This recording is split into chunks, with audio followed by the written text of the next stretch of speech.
তোমার শরীরের কি অবস্থা এখন? ভালো? এই নাও একটু দুধটা খেয়ে নি। আপনি আমার কাছে আসবেন না তো। কাছে আমার আপনার সাথে কিছু কথা আছে। হ্যাঁ, কথা তো শুনবই। আজকে সারা রাত গল্প করবো। এই নাও আগে দুধটা খেয়ে নাও। আমি দুধ খাবো না। আপনি দুধের গ্লাসটা এনে রাখেন, রেখে একটু দূরে যাইয়া দাঁড়ান। আগে আমার কথা শেষ করুন। আমার যত স্বপ্ন আশা ভরসা সব আপনি এক নিমিষে শেষ করে দিলেন। আমি কি করলাম? আপনি কি করলেন মানে?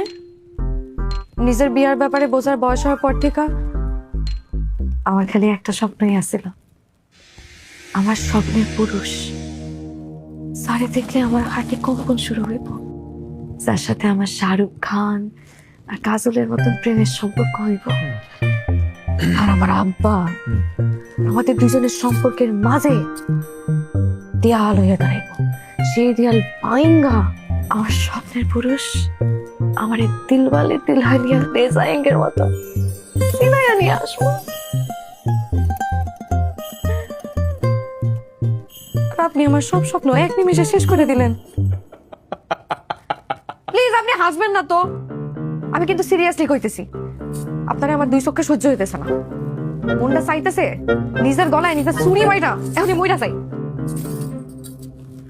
তুমি তোমার স্বপ্ন লয়ে এত সিরিয়াস থাকো তাইলে এই বিয়েতে রাজি হইলা কেন? হ্যাঁ, রাজি না হয়ে আর উপায় আছে? আমার আব্বা হার্টের রোগী, যে কোনো সময় যে কোনো মুহূর্তে কিছু একটা হয়ে যেতে পারে। এর মধ্যে এলাকার বদমাইশ পোলাপান গুলা এমন জ্বালান শুরু করছে, আমার আব্বা না ভয় পেয়ে গেছিল। তখন আপনি আমাকে বাড়িতে প্রস্তাব পাঠাইছেন। আমার আব্বা আমারে কইছে আপনি নাকি পোলা ভালো, শিক্ষিত, ভদ্র, কর্মঠও আছেন নাকি। কথা সত্য, এরকম পোলা বলে এখন আর কোথাও পাওয়া যায় না। এটাও ঠিক। তো আব্বার কথা চিন্তা করা, আসলে আমি কোনো কিছু না চিন্তা করে রাজি হয়ে গেছি বিয়ে করতে।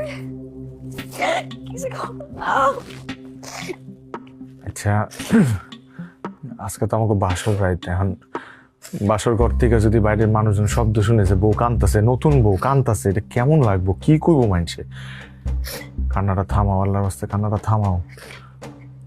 আচ্ছা, আমি এখন কি করবো আমার কও, আর কি করার আছে? এখন অনেক কিছু করার আছে।